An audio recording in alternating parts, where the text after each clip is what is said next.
环球大战线深入世界最前线，全球各地的观众朋友，大家好，我是叶思敏。我们欢迎清华大学讲座教授张妍婷张将军，思敏好，大家好。前立委孙大千委员，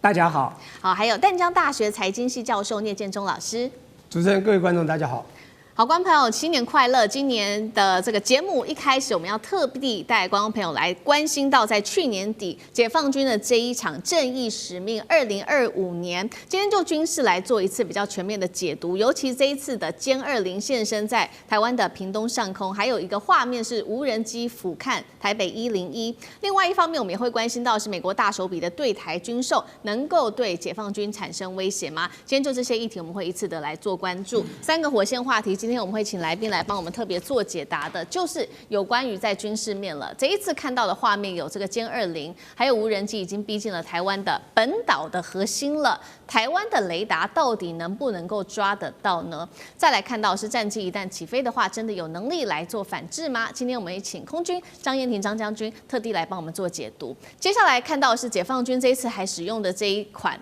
这个武器叫做远香火，那么它的成本低，而且射程是涵盖全台的。重点是它的成本低之外，弹量也非常的充足。根据了解，是完全针对海马式火箭而来的。如果是这样的话，台湾的防空会不会被饱和攻击给突破呢？这是第二个问题。最后，我们今天也会来关心到，那美国呢？美国接下来的态度是什么？一旦发生热战的话，我们来看到，现在根据了解，这个专家说，美军只会在周边做协防，是不会登岛的。如果台海真的爆发战争的话，台湾能撑过第一线不被歼灭战吗？今天就这些议题，我们都会一起的来做关心。去年底解放军做的这一场正义使命2025军演，短短2天，当然是震撼了台湾，也震撼了美国高层。讨论度目前来说最高的有2个，就是东部战区刻意释放出来的影片。国防部是这样说的，他们说这个叫做认知作战，但是在细看这些影片的时候，恐怕就没有这么简单了。首先，我们看到的第一个画面就是最夯的台北101的一个俯瞰画面，网络上现在有讨论说这个是假的，是 AI 生成的。但是呢，我们看到德国之声这边做了一个查证，他是这样子解读的，他认为影片是没有任何 AI 生成的明显的迹象的，比较呢像是从台湾的外海透过飞行器远距离做的拍摄，不是从台北的上空来做俯瞰的。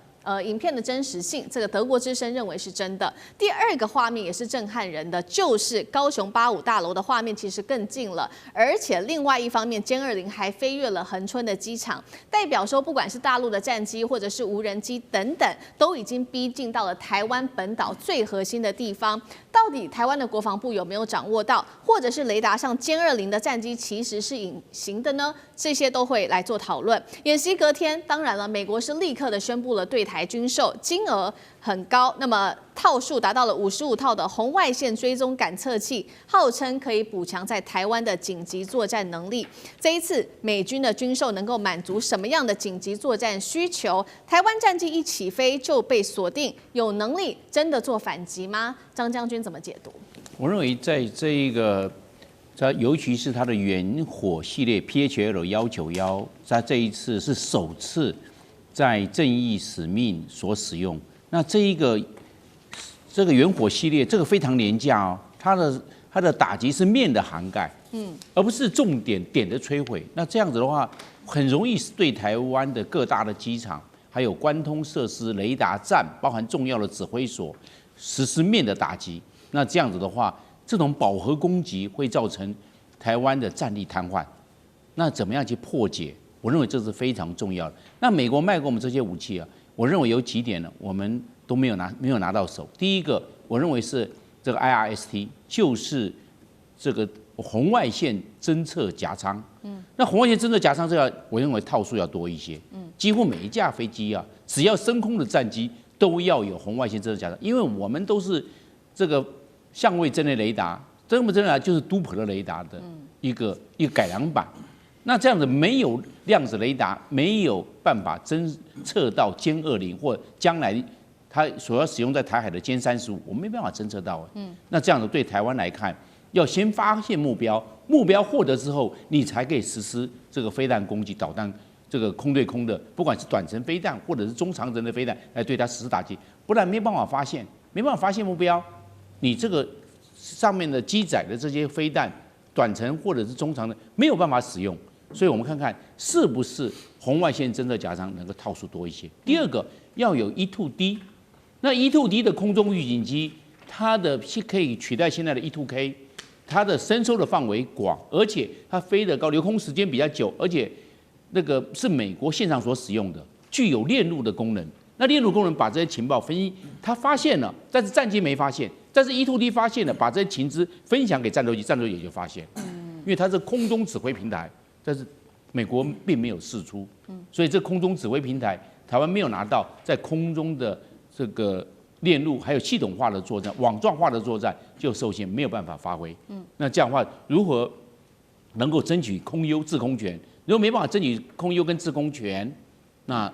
在战略上或战术上是处于被动的战略态势，这是非常不利的。另外，我们来看呢，就是美国授给台湾的 AIM-12洞第7代这个大起第7 那这样子的话，我们来看这个给我们也只有它的射程就140公里，但是中国大陆所使用的这个 PHL-15可以达到200公里，或者它的毛是比较长，我们的毛相对的短，是不是我们可以买改良版的 AIM-12洞打得更远？那这个才可以，那这样才能够争取在空优在空对空作战的时候才能够略胜一筹。但是目前来看，美国并没有释出。最后一个我要去讲的就是希望美国早一点点有给我们量子雷达，因为量子雷我们现在全部是都普勒系列，都普勒雷达，那量子雷达才能够抓到逆中战机，一般的都普勒雷达是看不到逆中战机，在这一点。我认为有必要向美国来积极争取，来共同研发也好，或者美国释出这方面的技术，让我们台湾能够在这个坚贞上有所突破。我认为这个也相当的重要。好，所以现在就是等待美方包括了侦测啊、情资啊，还有雷达等等的武器，都必须要补足台湾在空优这一块的实力。那另一方面，我们也特别来关心到，其实台湾这次要担心的另外一个危机，就是刚刚将军其实也特别提到的，有关于这个大陆这次使用的这个远程火箭炮。其实呢，我们看到在这一次的演习当中，主要呢是由福建平潭的远火部队发射的，这个叫做湘式的远程火箭炮。那么因为离台湾真的非常的近，引发了这个许多人的不安，因为它的落点就在台湾北部24海里的周边。将领也讲的，解放军将领讲的非常明白了，他的目标对准的就是海马斯的多管火箭。我们来看到这款的火箭炮跟海马斯做一个相比，3方面，第一个就是在它的作战半径，第二个在移动的速度跟射程上到底是怎么样？其实整体来说战力是差不多的。带观众朋友稍微来看一下，有关于这个远程的火箭炮，它的作战半径是落在650公里，那么海马斯则是落在480公里，其实没有太大的一个差别。移动速度每小时是80公里，海马斯是85公里，所以海马斯又略胜了一点点。再来，我们来看到射程的部分，这个火箭炮呢，它的2个模组化的弹箱，火箭弹的射程可以最大达到500公里，海马斯则是达到499公里。换句话说，我们看到虽然战力相当，但是它的这个解放军的这一款远箱火，它的成本跟它的量都是比较相对低，量又比较大。如果台湾的海马斯全部依赖美国，打完了之后，我们必须随时跟美国要来补充，那么成本相对的又比较高。所以今天要来特别请教孙委员又怎么看了？台湾的防空会不会像以色列的铁穹，接下来遭遇到被饱和攻击这种轰炸的突破线？委员怎么看？对，我们看到这一次的演习里头啊，这个解放军现在的火箭军用的就是 PHL-191哦，就是在他们称之为叫做湘式火箭炮啊，也就是刚才我们讲的这个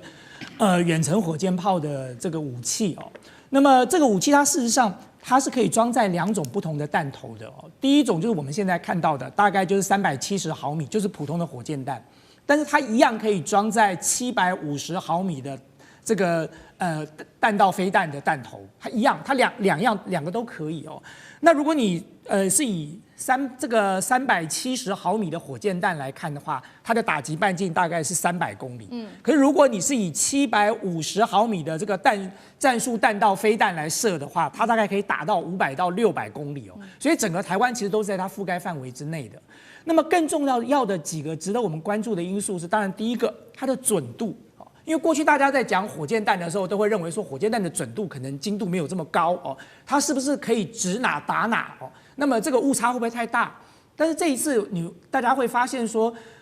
解放军在这一次的这个演习过程当中，他几乎可以做到指哪打哪了，就是在一定的范围之内。就像刚才张将军讲的，就是对火箭炮来讲，它做的是区域的覆盖，它不是要精准的这个打击某一个点哦，那个地方你用这个战术飞弹就可以了。但是问题是，如果你要全面性的覆盖的话，那当然准度某种程度还是相当重要的，你不能说指个高雄港打到台中港去了。但是这一次你会看到这个解放军的准度相对来说提高了，因为它的这个火箭弹上面也装了 GPS 系统了，对，所以它也对过去的这个一些相关的问题它进行了改进了。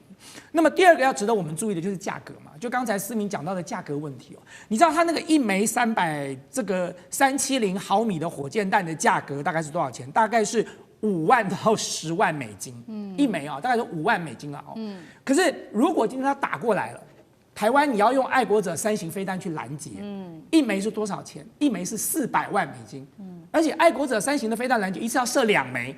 所以它每发射一次就是2枚，800万美金打一枚火箭弹的话，800万美金对5万美金的价格哦，就台湾有多少爱3的这个爱国者飞弹呢？如果你面临到了这个我们看到的当时的这个以哈战争的时候，那种是这个饱和式的火箭弹的攻击的时候，你很快的你爱国者3型飞弹全部打完了，而且这个价格实在太高了，这个成本完全是不符合这个成本效益的，所以专家说它已经不是4两拨千斤了，它是千斤对4两了，就用千斤来对4两，对台湾来说绝对是不划算的。所以其实你会发现这一次它的这个 PHL-191哦，它的操作其实一方面它扬言是要对爱国这个海马斯的飞弹发射这个基地来进行覆盖式的打击，可是另外一方面它也是再一次的展示，它光用远火系统，它就可以完成它封锁的任务，而不需要一定用精准的这个战术弹道飞弹去完成这个工作。所以它一方面又有远火的飞弹，一方面它又有战术导弹，它2只手可以同时用啊。那你就要看它的工具箱里头，它究竟是要精准的摧毁你这个据点，还是它要全面的覆盖，然后达到封锁的目的嘛？好，这个是有关于这一次在军演上，我们就这个武器来做一个比较详细的解读。我们也来看一下这一场军演哦，凸显的是台湾现在在防御上面，我们看到的一些可以拿出来讨论的一些问题。但是呢，我们也来观察一下其他的国家，尤其是美国，如果发生了热战的话，会不会来介入呢？赶快来看到是国务院的副发言人，他是这样说的，他说中国对台湾的军事行动不必要的升高紧张，应该以对话来取代军事上面的压力，好像没有说什么。但是我们来看到另外一位是前美国国防部的官员胡振东，他直接说了，如果真的不幸发生了热战的话，美军是不会登台的，因为台湾自身就有足够的防御资源。美军来，他认为说只会造成这种在指挥上面变得更混乱，所以他认为说美国跟盟军只会在台湾的周边来做一个协防，摧毁来自于海陆空的威胁。如果真的开战，美军只会看起来，如果如这一位国防部长所说的，只会做协防，那台湾能不能撑过所谓的第一波的歼灭战？聂老师怎么看？好，我先讲这个前国防部长讲的话，我觉得很好笑啊。他第一个，台湾自身有足够的防御资源，你觉得我们有这么足够的防御资源去防现在我们对岸空海陆的整个夹击吗？你告诉我有吗？他觉得有。那这个跟他的 NSE 的战略收缩计划是有关。第二个呢，他说他们真的来的话，会造成我们的指挥混乱，真的是这样吗？他们多少次的派人来到这个地方，派这个军官来这个地方来教我们的这个战士怎么去用他们的这武器或怎么协同作战。他们真的一来会只会混乱吗？讲不好听，真的来的话，我们这个国军可能都是由美军来指导。那这个东西是一个借口，我必须这样讲哈。他们已经看得非常清楚，其实7次的军演，从2022年8月 Nancy Pelosi 8月2号来台湾之后的当时，大家都知道6区军演、环岛军演那一次呢，指责的就是 Nancy Pelosi 你不该来而来，触了底线红线。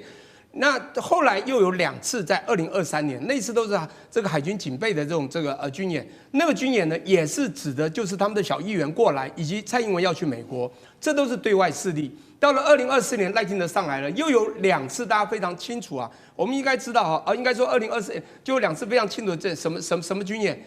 联合利剑 A 和 B， 这个指责的就是剑指赖清德你所走的台独势力。这一次今年又2次，第一次呢海峡雷霆也是剑指你，我们用雷霆万军来对付你赖清德。这一次正义使命，我告诉全球什么叫正义。我们的正义使命非常重要，请国际的外来势力，当然它剑指的就是美国啦，你不要来干涉，因为他们这次强调2样东西：台独分裂势力以及外来干涉势力。我可以这样简单的报告，这次非常清楚，他已经把武力大概进出，当然他还有隐藏更厉害的一些其他配套的武器等等的。因为中国的军事实力不同小区了，现在真的是这样子。我们今天讲这个节目上讲的话，说我们讲过去他会不会来协防台湾，我觉得机会是很大，现在应该不会，未来更不可能。我讲几个道理很清楚，美国现在制造业空洞化，飞机就算你过去的 F-35、F-22都是有问题的，都是老旧战机。它就算是第5代，我跟你讲，他们上去以后有很多出的问题，他们连那个开 F-16的之前连那个雷达系统都有问题，还要用自己的那个 GPS， 你知道这是有问题的。我跟你讲，第一个绝对不会。还有你去看它的 NSS， 所谓的 National Security Strategy， 这个战略缩版的所谓国土安全策略，这里面非常清楚，他讲到了里面，他一开始的苦路是告诉说，数十年我们太过乐观去预期中国的军事实力，我们不能再这么乐观了。因此，我们现在全球主义要开始收缩，以美国为优先。第二个，非全球，现在已经非全球价值观，共同价值已经没了，我们必须以自身经济利益为主。它收缩到这个样子，只能保护自己。也就是说，他们现在知道，他们制造业，即便是同等级的武器，甚至要做更多的，以后啊，真都打掉了，后勤根本没有，中国可以后勤一直出来。第一个成本又低，第二个量又多，更重要的值，美国都不一定比得上。美国现在要做的所谓的第6代战机，我们之前在生活科技不是玩这个5G、6G，现在战机在比5代、6代。你现在不要再比什么 J-20， 我们这种对岸的 J-20或他们的这个 F-35或 F-22，未来的 J-6，美国波音不是在做 F-47吗？4年之后，中国的成飞 J-36已经试飞成功，而且 J-50审飞也要出来。美国请问怎么去跟他们打？你隐形战术也没有他们隐形的厉害，所以美国非常清楚，他不可能来，但是他一定会做一个动作，叫卖武器。台湾你还是会买啊，讲不好听，因为他不是讲了，台湾防御资源很够，这个防御资源台湾有吗？你可以向我们买，我们可以给你足够防御资源。我最后讲一个说，台湾不是乌克兰，乌克兰纵深这么长，美国有没有去帮忙？有没有出兵？没有嘛，就卖武器。俄国势力军力可能不比美国，现在美国分析了，中国可能超过了美国，美国会来帮台湾吗？美国纵深也不够，他来帮台湾不是美国自己找死吗？所以美国不会来协同台湾了，基本上卖武器就对了。好，谢谢聂老师。那我们休息一下，马上回来。地缘政治、美中之争、战略价值、强权崛起、小国生存。现在与未来洞悉事件走向，掌握世界脉动，全球观点尽在环球大战线。好，针对于中国大陆对于台湾在去年底的这一场军演，没有想到澳洲是一句话踩到中国大陆的红线了。那么这时候大陆就是直接祭出了又快又猛的反制，恐怕让澳洲这一回在贸易上恐怕痛撕200亿大单，6兆贸易会不会遭到断头呢？今天就这些议题一起的来做关心。但是现在澳洲恐怕后悔是也来不及了，因为呢，我们看到解放军这次针对于环台的军演呢，澳洲是直接公开的谴责说，解放军你导致区域的紧张情势持续的在升温当中，所以呢，这一次中国大陆祭出反制，打在哪里呢？打在澳洲最重视的他们的经济上，牛肉恐怕成为一个致命伤了。最新消息，赶快来看到，从今年元旦，也就是1月1号开始啊，大陆的商务部已经正式的宣布了，接下来会对进口牛肉启动为期3年的保障措施，涵盖的国家非常的多，包括了澳洲、美国等等，巴西、阿根廷。那么大家也在看说，到底是剑指谁呢？现在就是把矛头指向了，就是要来修理澳洲。为什么呢？因为澳洲今年啊获得的这个牛肉出口，我们看到在大陆的方面立刻祭出了反制之后，他说呢，澳洲你今年获得的牛肉出口配额，我只给你20万吨，看起来好像20万吨还可以啊，但是要知道哦，在去年光是前11个月，中国让这个澳洲进口的牛肉是高达了29.5万吨，所以呢，中国大陆这一次对澳洲的反制，恐怕会导致，这是来自于澳洲自己估算的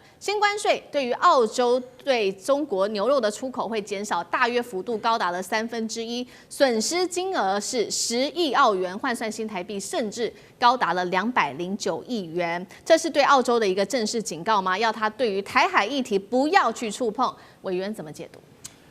对，我觉得澳洲自己活该啦。那么因为澳洲长期以来就很喜欢玩这个游走在中美之间的游戏，他一直觉得自己玩得很溜，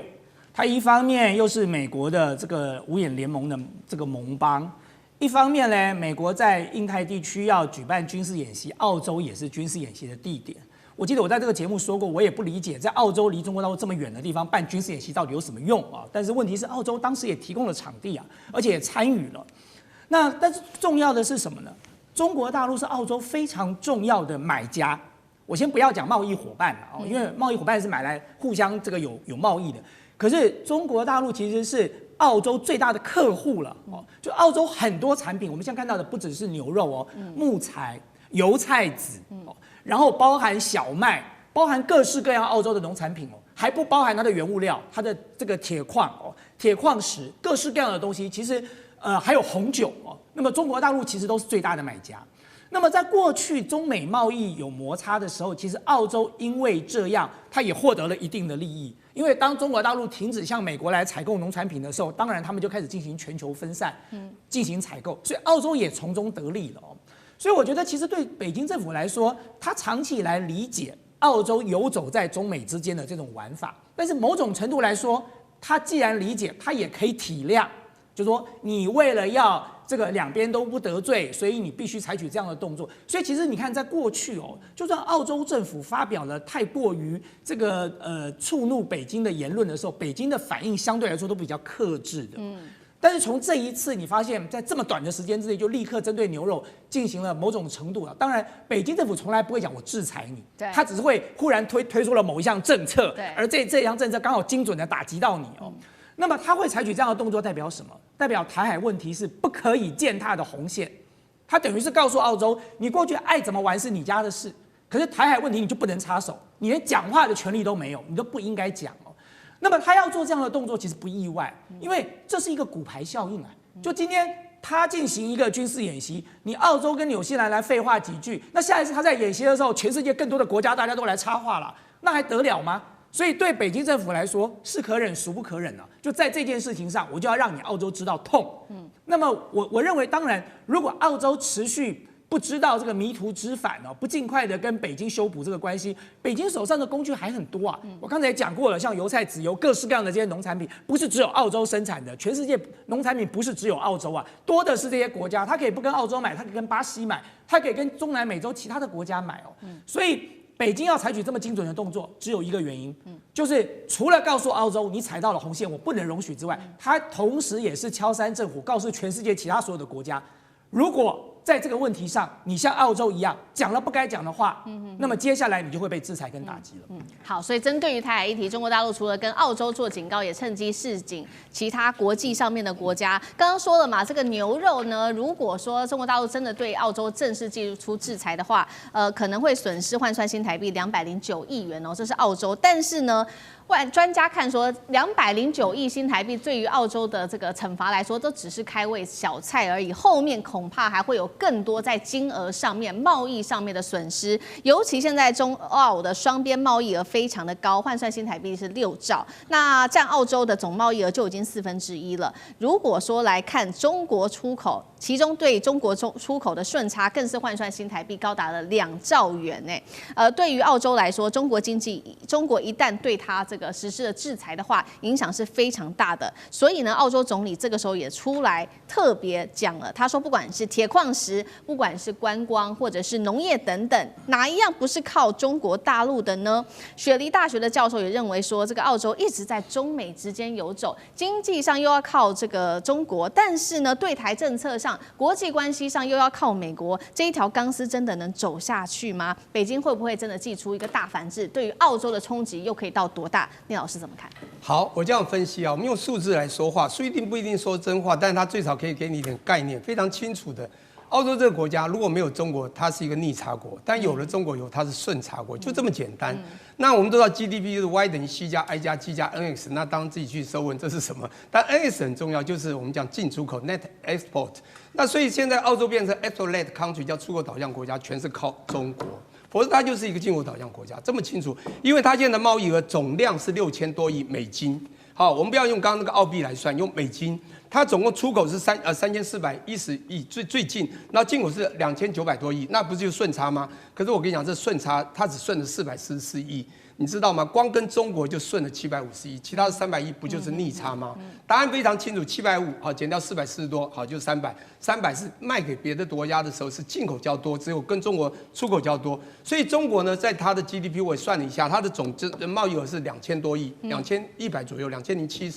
而它总的全世界是6400亿左右，所以占的是将近30%，不是25%而已。那当然这个是有高有低啦，重点就在到底中国要不要向你买东西。但中国你知道，以前你知道中国就吃掉世界1半的猪，用掉1半的商品，很重要啊，它是一个很重要的 consumer 这个消费国啊。所以我跟你讲啊，当你的澳洲想卖东西，你看澳洲幅员这么大，这么多空地啊，密度很低嘛，哈，都集中在某些地方。养牛最适合，那养那么多牛要卖给谁？中国是最好卖的地方，所以中国就看这个就够了。所以你说会不会有影响？当然会有影响。但你要问我说，澳洲这个农业是不是撑得住？当然它都会有影响。你只要稍微，你看澳洲好几次，刚刚讲的五眼联盟，当时就是一个情治单位嘛，啊，就美英所带领的这个英国所带领这几个国家，他真的非常听老美的话。每次这个印太的这个所有的战略，他一定都配合。尤其前一个总理对中国还常常打脸，你知道吗？最后只有一个东西，我觉得他比较正面说，中国终于脱贫成功，他是讲这个。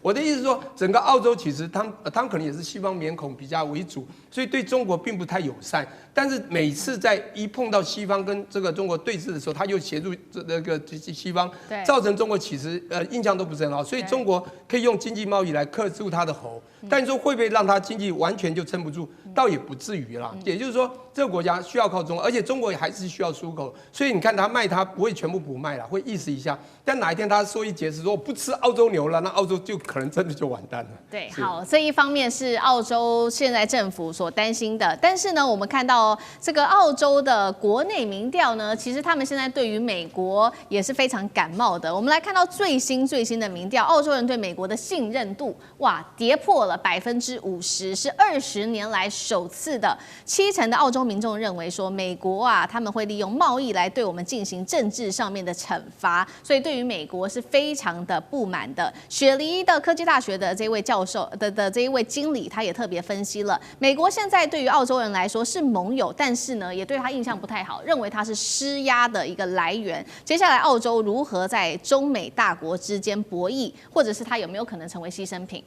张将军怎么看？我认为澳洲在整个长远来看的话，它会逐渐做战略调整。要从3方面来分析。第一个，我们知道经济，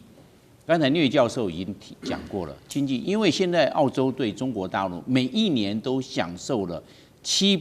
亿美元的顺差。澳洲人不多，澳洲人口是2700万人，你看，你就赚2700亿，你这个顺差是700亿。2700万人，你就知道哦，这个比重就很重。如果人口多，你这个700亿美元的顺差那还可以，但是你人不多哦，赚700亿美元哦，这个比重就很重，那很重，影响力就要来了。所以我们来看，它就会逐渐做调整。第二个呢，我认为澳洲跟中国大陆互补性强，澳洲卖铁矿石、卖天然气、卖龙虾、卖红酒，还有卖牛肉，都中国大陆要的。是这样子，这个市场我所生产的，你刚好都是你要的，那就不一样了。而且澳洲连续15年第一大贸易国中国大陆，那依赖性就来了，因为大家都要赚钱，所以这个互补性高就不一样，因为互补性高就没有竞争性，是，反正我的你都要，对，那你的我也需要一些，那就刚好我们2个互通有无。我认为这个中国大陆跟澳洲之间的贸易关系又拉近了。第3个，我们从地缘来看，我们从澳洲最北边的大堡礁，包含它的达尔文港，到中国大陆的海南现在变成特区，他们的距离4000公里，好近啊！运输成本低，时间成本低，最好贸易各过去最便宜，那为什么不找中国大陆？近嘛，近就是好处。我们知道远亲不如近邻是这样的，澳洲距离美国是比较远。所以美国在军事上、在政治上对澳洲的影响力是很大，但是就长远来看的话，会终身美将，这个趋势会出来。中国大陆跟澳洲之间的关系会深，因为经济的关系，美国的影响力会失稳，因为贸易量小，终身美将嘛。那所以我认为长远的趋势来看，中国大陆在澳洲的这个尤其政治或者是移民的社会来看的话，中国大陆对澳洲的政治界，长远来看的话，会慢慢跟美国拉近。好，谢谢张将军。那我们休息一下，马上回来。地缘政治、美中之争、战略价值、强权崛起、小国生存，现在与未来洞悉事件走向，掌握世界脉动，全球观点尽在环球大战线。好，接下来我们要持续关心到是新的一年2026年到来，我们要来看到中国大陆的经济表现到底如何。另外一方面，中国大陆持续对美国，他们持续的买黄金，但是呢，持续的卖美债，是不是2026等于中美摊牌做最后的一个布局？我们会一起的来做关心。先来看一下2025中国大陆的资本市场用数字告诉了世界一些有关于经济上面的讯号，那就是 A 股现在呢封关日发现它创下了6年最大的一个涨幅，表现非常的好，沪指站上了3900多点，全年涨幅更是飙涨了18%，创业板全年也是爆冲了大约49.57%，尤其在科技类股上面是贡献了股市非常多，机器人啊、商业航太或者是能源金属表现都非常的好。另外一头则是香港了，香港我们看到在2026年呢，一共是有106家的企业终于是 IPO 了，吸金也非常的多，这个金额甚至来到了全球第一。重点是90%都是来自于大陆的企业做上市的，被形容是中企的一个吸金池。好，这个是有关于在资本市场的部分。中国大陆在经济上面的另外一个去年的一个重大布局呢，就是它持续的买黄金，并且呢卖美债。黄金买了多少？大陆的央行连续12个月买黄金，储备冲上了7409万盎司那如果说我们来看到在黄金飙涨之下，黄金占外汇的这个除重的比例一度写下了历史新高。那另外一方面，大陆也持续的挖金那在这个地方是在中国大陆的东北辽宁挖出了1444吨最大的金矿，价值换算新台币高达了6兆元。那中国大陆政府展望的2026，它还要持续的提振它现在比较虚弱一些的内需市场，所以呢，还有它的投资市场，所以呢，它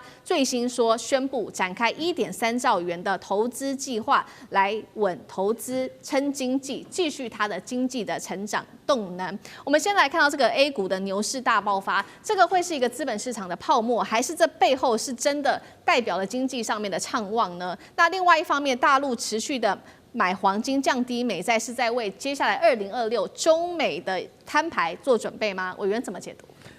对，我想过去几年这个我认为习近平推动了几个重要的政策，在当时他推动的时候，外界其实都是以看好戏的心情甚至这个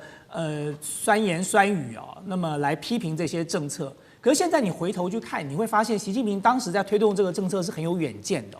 第一个，他去处理了房市泡沫。当时大家在笑说你没事去处理什么房市泡沫嘞？你哪壶不开提哪壶啊？但是还好他处理了房市泡沫。他如果那个时候不处理，这个时候的房市泡沫该怎么办？这个时候当你面临到中美贸易战的时候，你的房市泡沫就让你雪上加霜，可以让你一枪毙命了。他当时处理了房市泡沫，所以现在这个中国大陆的房市慢慢开始稳定起来了。就你现在去看看北上广深我最近才从上海回来，我看了古北的区的一个房子当时我在想说，哎呦，这个房子看起来挺不错的，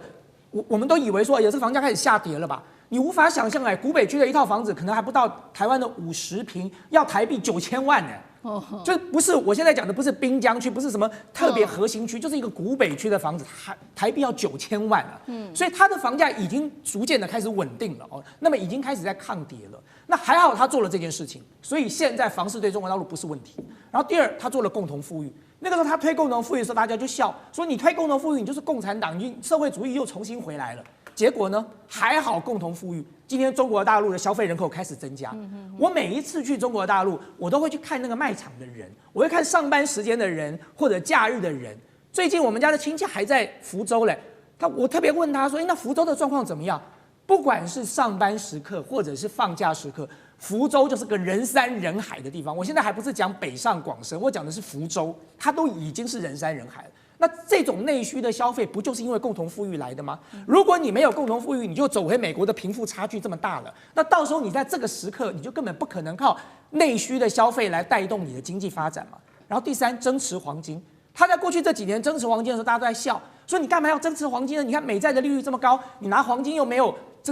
利息。可是他当时的增持黄金，他入手的价格可能才1000多$2000，现在已经到4500了。所以他在过去这几年不断的增持黄金，其实对这个中国大陆来说，当然是一个大的获利啊。然后再加上分散市场，因为分散了市场，所以东盟取代了美国成为最大的市场，所以它没有受到冲击。也正因为这些，你才会看到2025年。在上证指数涨了18.41%，深圳指数涨了29.87%，创业板涨得更高49.57%。为什么？就是因为政府做好了充分的准备，所以在中美贸易战里，它根本没有受伤。再加上政府投下了全部的资源去发展科技。你光看最近中国大陆的一个 AI 公司叫做 Manus， 当时做 AI agent、AI 代理人的时候，很多人还在嘲笑说，怎么可能通用型的 AI 智慧这个时候做得出来 ？Manus 做出来了。25亿元卖给了 Meta， 这是 Meta 有史以来的第3大的收购案，就是买了中国的另外一家的 AI 公司。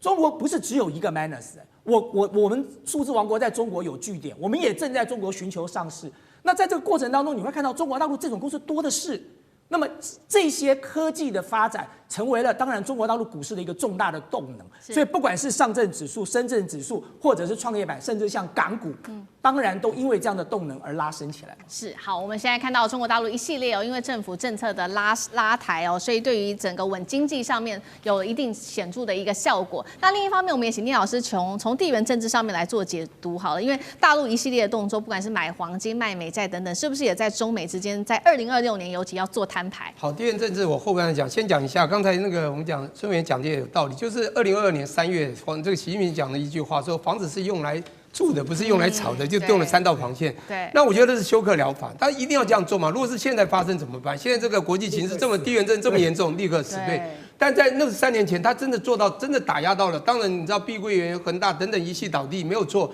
房地产也这么低，那我讲不好听，这有点像休克疗法。你今天已经倒到那边不行了，就帮激动你一下，让你好像很惨，其实你慢慢就会恢复。是，我觉得他们在做这个，这是第一个。当然感觉上经济不太好。再来第二个呢 ，COVID-19 走过这一段时间，因为封城锁国，的确消费的确有这个降低不少。所以当它即便在2023年开放之后，的消费力道并没有完全起来。第三个很重要，因为大陆的产能过剩需求下滑，从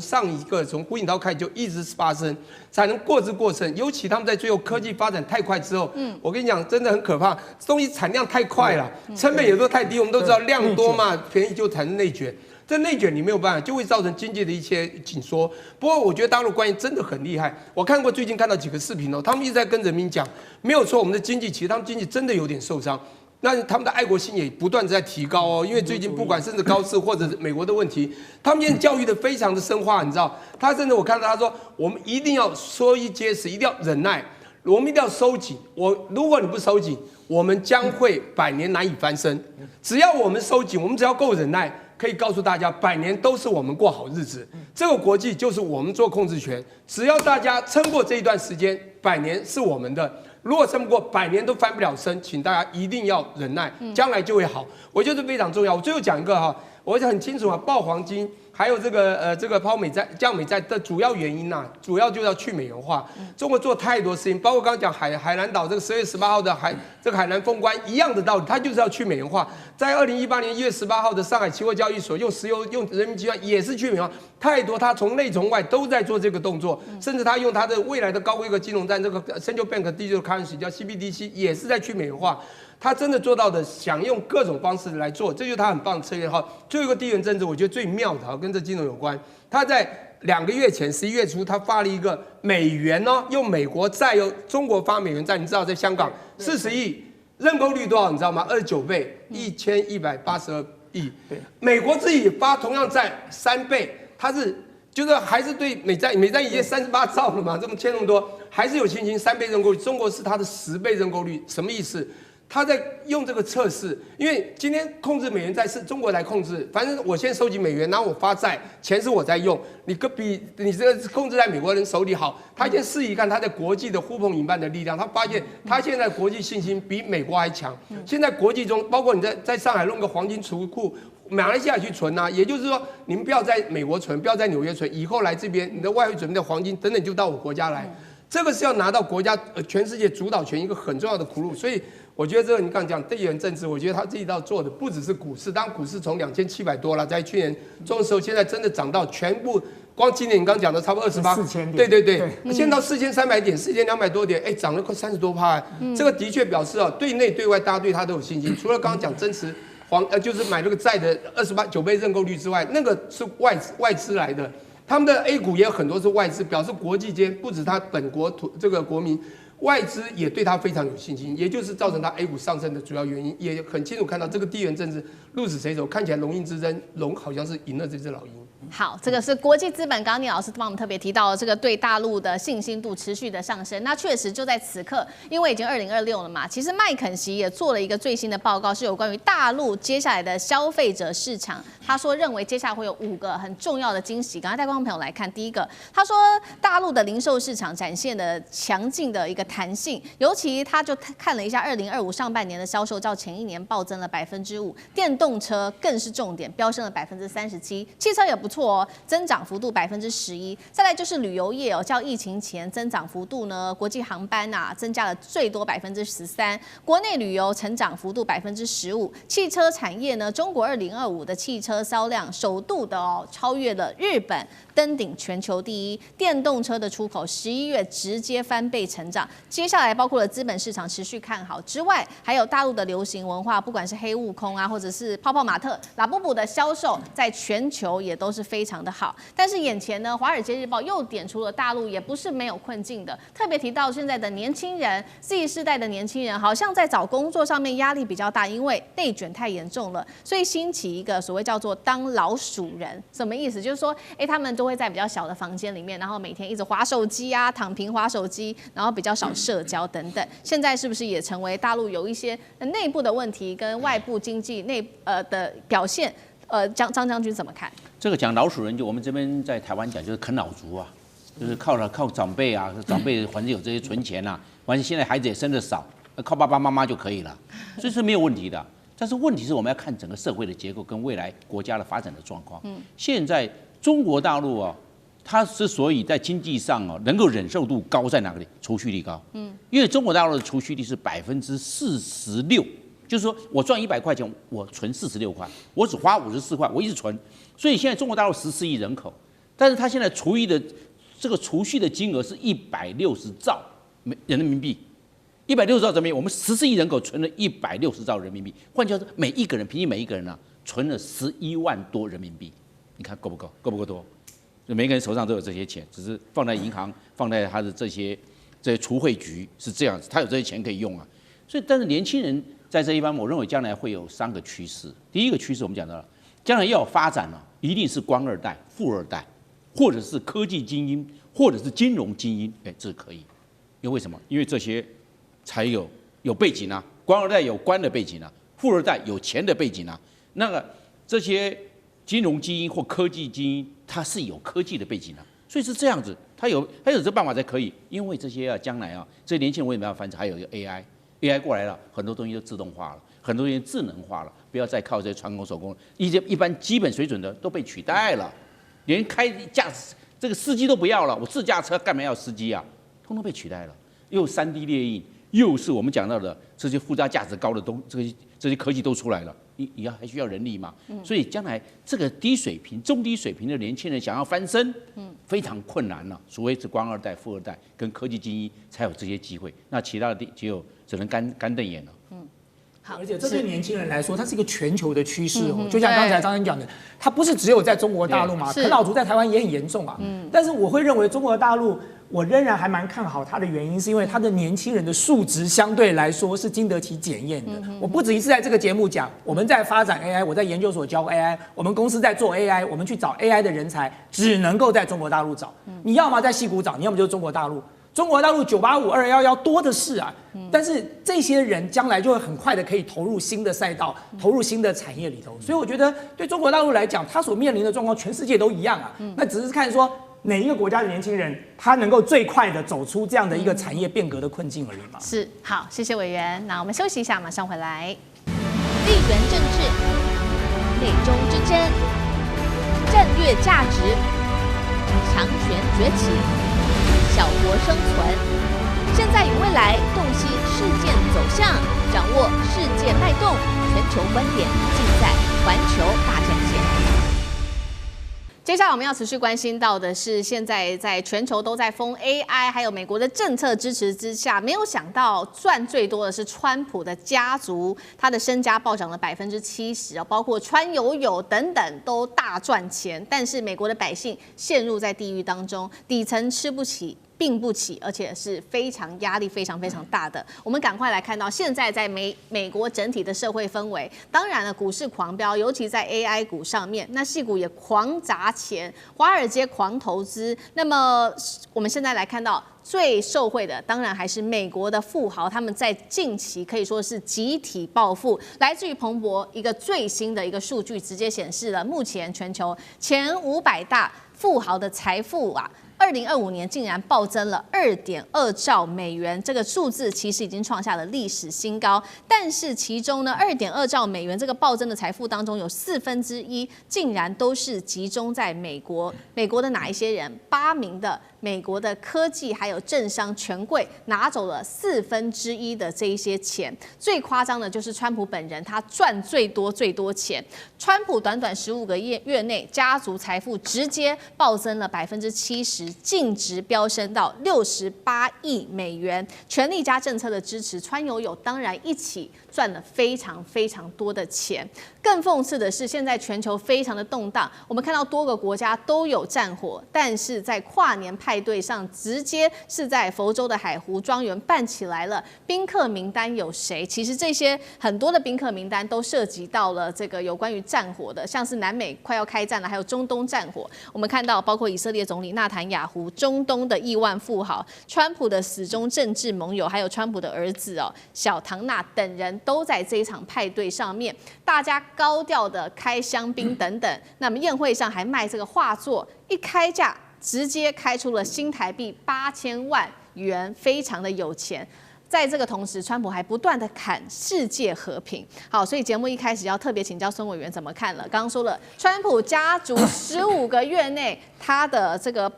财富暴增70%，到底他的政策是为自己服务，为川友友服务，还是为广大的美国人服务？委员怎么看？对啊，川普的确是很妙哦。我曾经不止一次在节目说过，我是他最大的粉丝，所以因为有他，中华民族才能够完成伟大的民族复兴大业。那也因为有他，一个立国200多年的美国，恐怕在未来的几年之内就会崩解哦。那你说川普当时在选的时候，他就在讲说要让美国再度伟大哦。就美国有没有再度伟大，我不知道，但是川普的事业的确变得很伟大哦。在过去这几年，我们还不要讲说大家现在台面上知道的，因为我说我在研究所教 AI 教区块链，所以我一直对加密货币市场一直在关注。川普的二儿子结合了世界的几个加密货币的巨头，在中东推着这些案子，就带动了加密货币前一波的涨势哦。而且不仅如此，他们还影响了共和党，影响了美国的国会，最近才通过了2个加密货币的法案，一个叫做 Clarity， 另外一个叫做 Genius， 这2个法案全面的对加密货币进行松绑了。这个其实基本上以我对区块链的了解，跟全世界所有的国家政府的操作是背道而驰的。因为国家对于加密货币都有防范洗钱的可能，所以它一定都是强力的监管。只有美国通过这2个法案是进行全面的松绑。所以光是在加密货币这一轮啊，我在想，川普的家族大概的收入就已经很惊人了。各位看一下过去那段时间比特币是怎么疯涨的哦。那你现在回过头来看，美国是过什么生活？美国每8个人就有1个人在领食物券呢。美国有4200万人，他是在贫穷线上下，所以他必须要靠食物券生活。更重要的一点是，除了那4200万人之外，美国还有更多的人在食物银行领食物。实物银行是你不能领实物券的人，你才去领实物。所谓你不能领实物券，就是说你其实是有收入的，那你的收入可能这个还没有低到在这个贫穷线，所以呢，你没有办法拿这个实物券，可是你活不下去啦，你怎么办？你就只好去实物银行低着头拿实物。我们曾经看过几个报道，就连美国的军人他们的家属都要低着头跑去实物银行排队去拿实物，为什么？就是因为贫富差距大到已经吓死人了。所以美国今年最流行的一个英文单字叫做 affordability，就是你负担得起吗？因为这句话在 New Jersey、在 Virginia 的州长选举，在纽约市的市长选举，民主党可以横扫美国。最主要的原因就这句口号啊，你负担得起吗？你负担得起你的生活吗？所以其实这是美国现在最大的问题哦。就这个问题如果不解决，其实坦白讲，我也替川普捏把冷汗啊，因为我希望他这个正宫康泰啊，最好连任到死为止，能够当多少届就当多少届了。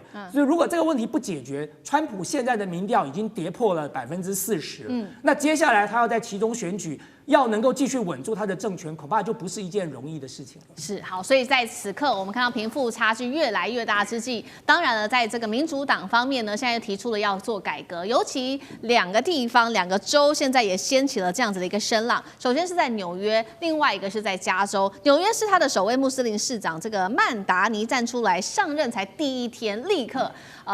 站在百姓这边说，他要对富人加税来补贴这些劳工阶级，因为真的已经过得太苦了。这是纽约的部分，再来是加州了。加州的基层民意现在也要求说要推动富人税，结果没有想到这个 idea 这个消息一出来，有这样的想法之后，当地的这些创投大佬就开始讨论说，那我干脆离开加州好了，去其他地方创业，准备撤资。现在可以看到美国整体的氛围就是被资本所绑架，但是即使我们看到纽约跟加州要对富人开刀，川普的这些权贵，还有川普的政府本人会乖乖让利吗？平民跟这个富豪之战正在撕裂美国吗？张将军怎么看？我认为这个蛮困难的，因为这是结构性的问题，很难3、2下就可以做解决。那纽约市长也好，或加州州长也好，我认为他把问题看得单纯化了。美国是一个贫富差距非常严重的一个国家，1/1000的人 on top 就顶端的人，他就占了美国15%的财产，1/1000啊，1000个人里面就1个，7、8、999，你们只拿85%了啦，那其他999人呢，拿的就你看看，那前面20%就拿全部美国财产的1半，那其他80%呢，对不？你们就有剩下那1半了，80%，你看到没？所以美国贫富差距是没有办法来扭转的。那他们会有3个障碍。第一个障碍，大家移州报税。我纽约，那我离开纽约，我去其他地方报税。我甚至可以到波多黎各去报税，到关岛去报税，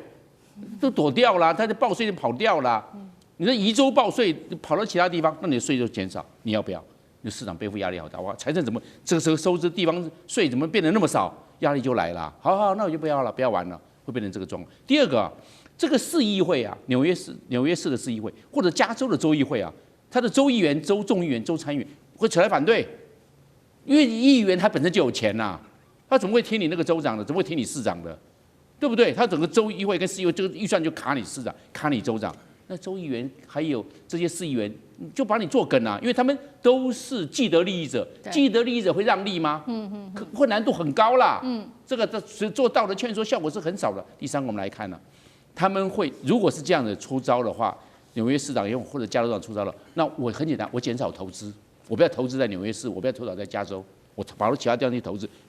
钱搬走了，那就减投资，造成这些市长还有他的州长压力会非常的大。对。好了，那就大家来妥协，又变成因为民主就是变成妥协。那妥协之后，想想看，那这个贫富差距的这个缩小有没有改善？又没改善了，又回到原点。那为什么回到原点呢？因为结构性的问题啊，很难解决。好，结构性的问题使得这个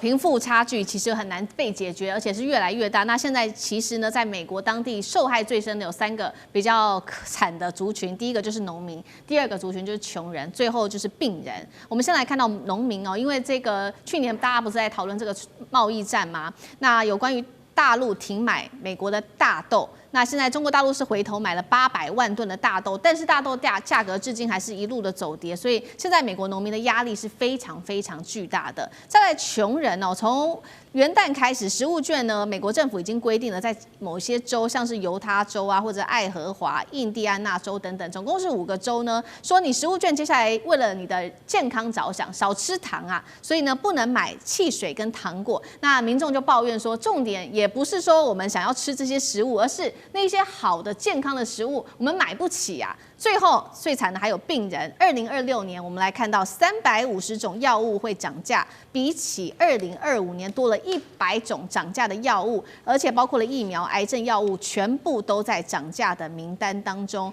百姓苦不堪言。聂老师怎么看 ？OK， 真可怜啊，农民活不起，这个穷人吃不起，这病人这个病不起。我先讲一下这个跟农民有关哈。我们知道大豆因为地缘政治的关系，不是被限缩吗？中国不买嘛，那不买怎么办呢？这个农民就紧张，就急跳脚，对不对？那这时候呢，当然中国它可以 shift 到巴西啊，巴西全世界产大豆38%，你产30%，你却跟我打关税战、贸易战，对不对？后来呢，当然他们在妥协之后呢，又开始买。可是重点来了，就算你后来回头买，中国回头买，但是他不会用贵的来买啊，因为我可以到别的地方买。这次阿根廷、巴西都可以供应我们大豆，可以比你便宜，所以你只有便宜我就会买，而且当然也可以做好这个所谓关税两边的互惠。这时候呢，当然就卖出去了。可是卖出去重点是你荷包还是没有，口袋没有办法涨啊，还是很缩啊，所以他真的是活不起来，因为他们的收入有限，因为赚不到。好，那我觉得这还不是最重点，我就刚刚讲一个最重点的，还是这个我讲病不起的问题啦。我想前面之前我们分析过一个很重要的问题，就是全世界的药，知道在这个中美贸易战，中美这个所谓的决裂之后，农业之争之后，就有太多地缘政治的问题，会让美国真的是一路的打趴。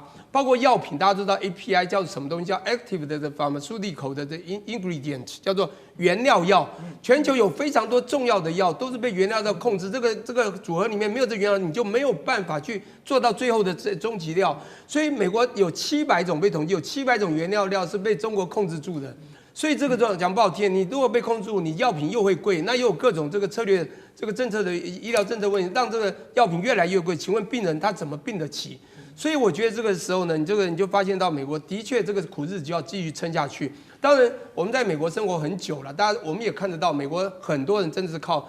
补助食物券生活的。讲不好听，你真的很惨的时候，你就干脆存款都不要有，全部都没有，就靠国家就会补助你了。那生病呢，你就一直看病，因为美国生病很贵，看病很贵的，就一直去看，一直看。只要你没有存折，你可以一直看，然后一直赊债。我以前在美国做2房的，租的就是这样的美国人啊，他就是过得很自由，所以弄到最后，全美国人可能会看起来这个活不起，这个吃不起，病不起，他就瘫了，这个才叫真正躺平啊，完全躺给国家，由国家去接收。所以我觉得他们会让这个国家整个社会问题会越来越严重，而不是说光是人民的问题，人民可怜，人民穷，但最后会弄到这个整个国家会有很严重的当寸。所以川普现在一开始上来第一版的时候说 American First， 美国优先，这次来一个 Make America Great Again。